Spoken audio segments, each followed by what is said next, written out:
Hello and welcome to Fast and Factual. My name is Utsaf Parekh and here are the top stories of the day.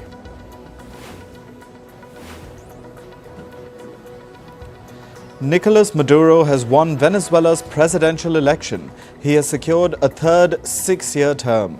Venezuela's National Electoral Council announced that Maduro got 51.2% of the votes, after having counted 80% of the ballots. They say that opposition candidate Edmundo Gonzalez got 44.2% of the votes. Venezuela's opposition alliance has alleged widespread fraud. Gazan officials claim that an Israeli strike in the city of Khan Yunis killed at least 10 people yesterday. According to Gazan health officials, a 4-month-old baby was among those killed. Israel's military said that the raid was in response to renewed Hamas attacks. The Israeli forces say that rockets were fired from the targeted areas. They claim that the strikes were conducted to prevent Hamas from regrouping. According to Israel, a Hezbollah rocket strike in the disputed Golan Heights region killed at least 12 people. The rocket was allegedly fired from Lebanon and it struck a football field in Drewstown. The attack killed children and teenagers between the ages of 10 and 20. The attack marks the deadliest strike by Hezbollah since Israel's war with Hamas broke out. Hezbollah, however, denies having conducted the attack. Israel's Prime Minister Benjamin Netanyahu convened a security meeting after the alleged Hezbollah rocket attack. Israel has vowed to give a strong response to the strike. Israel's Defense Minister Yoav Gallant has said that Hezbollah will pay a heavy price. The strike has raised concerns over a possible spillover of the Gaza war into the wider West Asian region. After the attack on Golan Heights, Israeli jets struck Hezbollah positions in southern Lebanon. The Israeli army released a video showing strikes on Hezbollah targets. The Israeli forces said that the weapons caches and terrorist infrastructure were targeted. Lebanon has called for an international probe into the Golan Heights strike. In a social media post, Lebanon's foreign minister urged for a probe or tripartite committee meeting over the attack. The committee comprises of military officials from Lebanon, Israel, and peacekeepers from the United Nations Interim Force in Lebanon. The Lebanese government has also warned against a large-scale Israeli retaliation. The foreign ministers from the Quad countries, India, Australia, Japan and the US, have concluded a dialogue in Tokyo. The ministers expressed their concerns over Beijing's coercive and intimidating maneuvers at sea. They called out the dangerous use of China's Coast Guard and maritime militia vessels. Chinese vessels have repeatedly clashed with Filipino ships in the West Philippine Sea, disrupting its bid to resupply Filipino troops stationed at the Second Thomas Shoal. The Indian leader of the opposition, Rahul Gandhi, spoke on the union budget for the financial year 2024-25 in the lower house of parliament. He criticized the Narendra Modi-led government's alleged tax terrorism. Rahul Gandhi said that the government's policies favor industrialists and they destroy small and medium businesses. The Delhi police have arrested a total of 7 people in connection with a deadly flooding at a coaching center. 3 government job aspirants died after getting trapped in the flooded basement of their coaching center. Other aspirants have started a sit-in protest demanding accountability for the incident. Italy's Prime Minister Giorgia Meloni is on a 5-day visit to China. This is her first official visit to the country. She met the Chinese President Xi Jinping. Earlier, she had met the Chinese Premier Li Qiang. Meloni has vowed to relaunch Italy's cooperation with China. The Italian PM has signed a 3-year action plan. Rome seeks to improve ties with Beijing after exiting Xi Jinping's flagship Belt and Road infrastructure project last year. In Bangladesh, internet services were restored over the weekend after a prolonged shutdown. The internet had been shut amid widespread student protests in the country. The students were protesting against reservations in government jobs. The protests turned deadly and several protest leaders were arrested over the past 2 weeks. The Bangladeshi student protesters have vowed to resume their demonstrations until their leaders are released. The president of the Maldives, Mohamed Muizzu, has thanked India for its economic support. He also expressed hope that the Maldives would sign a free trade agreement with India. This comes after New Delhi agreed to ease the repayment terms of the debt that the Maldives owes to India. Earlier this year, Muizzu had sought debt relief measures for the repayment of hefty loans taken by the island nation.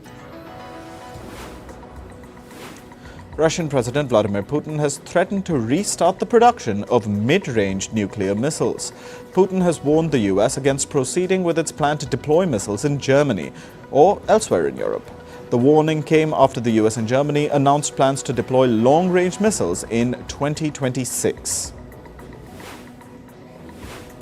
South Africa's ruling African National Congress Party has reportedly decided to expel former President Jacob Zuma. The decision comes in the backdrop of Zuma's support for the rival MK party. The ANC launched disciplinary action against Zuma earlier this month. The Zuma-backed MK party won 14.5% of the votes in the South African general election last month. Meanwhile, it was the ANC's worst performance in the last 3 decades, as they secured just about 40% of the votes. In climate news, U.S. Treasury Secretary Janet Yellen says that the world will require $3 trillion in climate financing every year until 2050. This is to transit the global economy to net zero emissions. The amount suggested by the U.S. Treasury Secretary is far above the current spending on climate goals. Yellen says that neglecting to address climate change is not just bad for the environment, it is also bad economic policy. A raging wildfire in the northern part of the U.S. state of California has doubled in size in about 24 hours. Thousands of firefighters have been deployed to contain the rapidly growing blaze. The wildfire has already burnt more than 140,000 hectares of land around California's Sacramento City. In the U.S. state of Arizona, a wildfire called the Sandstone Fire has tripled in size. It has spread from around 1,300 hectares to about 4,000 hectares yesterday. The forest fire broke out last week because of a lightning strike during a thunderstorm. Glacial floodwater has inundated roads in southern Iceland. Several roads were closed due to rising water levels. A section of a ring road was completely submerged, causing it to tear apart and break away. In southern China, a landslide triggered by Typhoon Gemi killed at least 12 people. The landslide trapped around 18 people in the Hunan province. Continuous heavy rainfall has also disrupted rail and road transport in China. Heavy rain has caused flooding in the northwest region of North Korea. Cities near the border with China have been affected. North Korea's state media says that over 5,000 people have been evacuated from the flooded regions. About 10 military helicopters and Navy and government boats have been deployed for rescue efforts. North Korean leader Kim Jong-un reportedly visited the flooded areas. On to business and tech news. Former US President Donald Trump says that the country must embrace cryptocurrencies and Bitcoin, or China and other countries will dominate it. He was speaking at the Bitcoin 2024 convention in the city of Nashville. Trump said that he would make the US a world leader in cryptocurrency if he wins the US presidential election. He has vowed to embrace a friendlier regulatory approach to Bitcoin compared to his rival, US Vice President Kamala Harris. Ethiopia has announced plans to shift its currency exchange rate system. So far, the exchange rate for the country's currency, the birr, is fixed by its central bank. Ethiopia's government plans to allow the foreign exchange market to determine its value now. The move is part of the country's new macroeconomic reforms. It comes a day before the government's meeting with the International Monetary Fund. Ethiopia is looking to get new financing support from the IMF. A hearing on a petition seeking to dissolve the Chinese real estate firm Country Garden has been postponed till next year. The petition was filed by a Hong Kong-based company. It claims that Country Garden owes a debt of $205 million. The Country Garden has told the courts that it expects to restructure its debt by September this year. It also added that it will seek the court's approval on the plan early next year. The Indian government has scrapped its plans to auction off 3 mining blocks containing critical minerals. One of the mining blocks were found in Jammu and Kashmir last year. The government of India cancelled the auction after failing to receive sufficient bids. The block contains 5.9 million tons of lithium, which is crucial for wind turbines, solar panels and electric vehicles. The Indian e-scooter maker Ola Electric is set to kick off its initial public offering later this week. Reports say that several notable foreign and Indian investors are gearing up to buy its shares. The American investment firm Fidelity and Japan's Nomura are among the likely foreign bidders. Meanwhile, Indian mutual funds like SBI, HDFC, UTI and Nippon India may also take part in the IPO. The share prices of Japanese automaker Mitsubishi Motors rose by over 6% today. This is after reports said that the firm is in talks to join an alliance with Nissan and Honda Motors. In March, Nissan and Honda teamed up to develop self-driving software platforms for cars. Kelly Ortberg, former CEO of aircraft equipment maker Rockwell Collins, is reportedly being considered as the next Boeing chief. Ortberg joins a long list of contenders being considered for the job. Reports say that Spirit AeroSystems CEO Pat Shanahan and Boeing's current COO Stephanie Pope are also among the potential candidates. Boeing's current CEO Dave Calhoun will step down by the end of this year. He has resigned amid scrutiny over Boeing's jet quality. Malaysia has announced a new law for social media companies. A platform with over 8 million users in the country will have to apply for a license. The law comes into effect next month. The Malaysian government plan says it aims to combat increasing cybercrimes in the country. South Korea has announced $400 million in financial support for small businesses hit by a payment delay. The issue relates to the Singapore-based e-commerce firm QOO10. The firm hasn't paid businesses selling their products on 2 of its platforms since early July. QOO10 says that the delay is due to a glitch in its payment system. South Korean financial authorities have launched a probe into the payment delays. The launch of Apple's new artificial intelligence features has reportedly been pushed back by a few weeks. The iPhone maker earlier planned to release its new AI features in September. However, it will now likely be launched in October. Reports also say that Apple is planning to start the early tests of its AI features as soon as this week. Moving to sports, we start with updates from the Paris Olympics. The USA started their basketball title defense bid with a dominant win. They crushed Serbia 110-84 in the opening game. The American team had 2 of their most experienced Olympians, Kevin Durant and LeBron James. During the match, James scored 21 points and Durant led the team with 23 points. In the men's tennis singles at the Olympics, Spain's Rafael Nadal defeated Hungary's Martin Fucsovics 6-1, 4-6, 6-4 in the first round. With the win, he has set up a blockbuster match against his arch-rival Novak Djokovic of Serbia. The 2 tennis greats will face off for the 60th time. US gymnast Simone Biles put up a remarkable show in Paris, marking her long-awaited return to the Olympics. Fans and celebrities from all around the world came to witness the world's most decorated gymnast. Despite her calf injury, she dazzled the crowd with her performance. Biles scored a total of 59.566 points to top the all-round standings.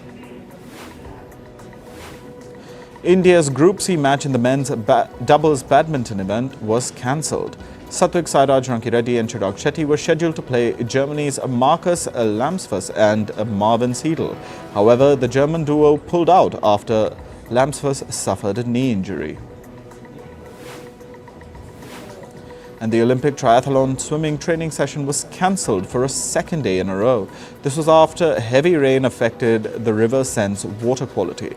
This was a major setback for Paris Olympic organizers, who aimed to create a swimmable Seine. At least 55 triathletes are set to feature in the men's race tomorrow. Should the water quality be deemed unsuitable? In cricket, India beat Sri Lanka by 7 wickets in the second T20 international series. Team India restricted Sri Lanka to 161 for 9. However, the target was revised to 78 for 8 due to the rains in the second innings. India successfully chased down the target and finished 81 in 6.3 overs. With the win, India have clinched the 3-match T20 international series by 2-0. England defeated the West Indies by 10 wickets in their third test. The English team were given a target of 82 runs in the fourth innings. They effortlessly chased it down in just 7.2 overs. England's best performance came from their captain, Ben Stokes. He hit a half-century, which was also the fastest to ever be recorded by an English batter in Test cricket. In football, Arsenal defeated Manchester United 2-1 in a pre-season friendly in Los Angeles. United took the lead through Rasmus Højlund 10 minutes into play. Gabriel Jesus salvaged with an equaliser for Arsenal in the 26th minute. The Gunners also scored the winning goal of the match via Gabriel Martinelli. In football, Saudi Arabia is planning to construct a 92,000 capacity stadium in Riyadh. It's set to serve as the main ground for the Saudi national team. Saudi Arabia also plans to host major international events at the venue. The country is looking to claim hosting rights for the next World Cup.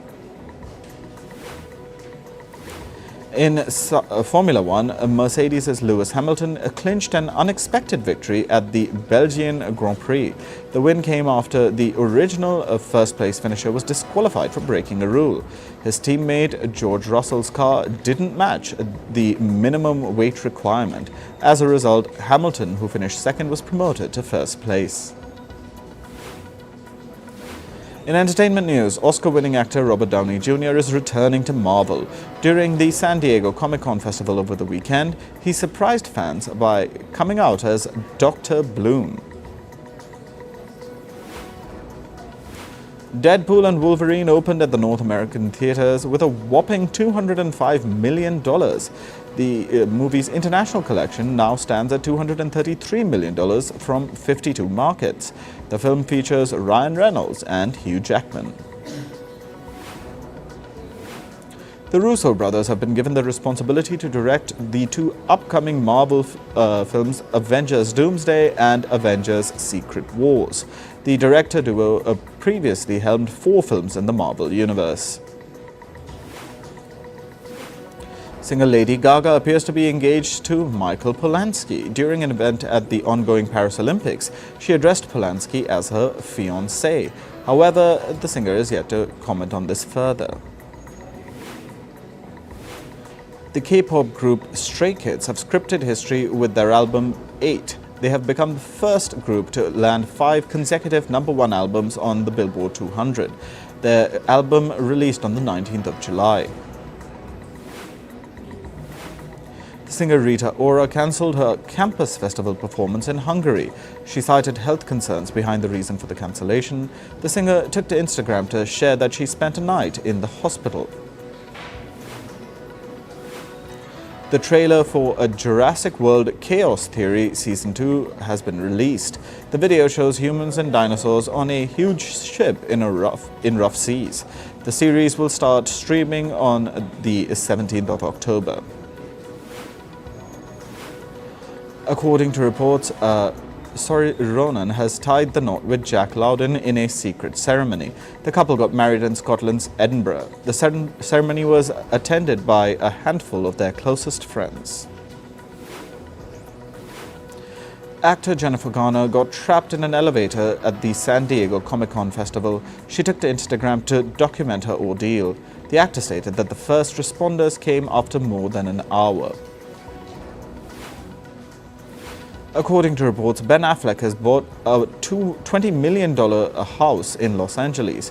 This comes amid rumors that he has parted ways with his wife, Jennifer Lopez. The couple also listed their Beverly Hills mansion for sale earlier this month for $68 million.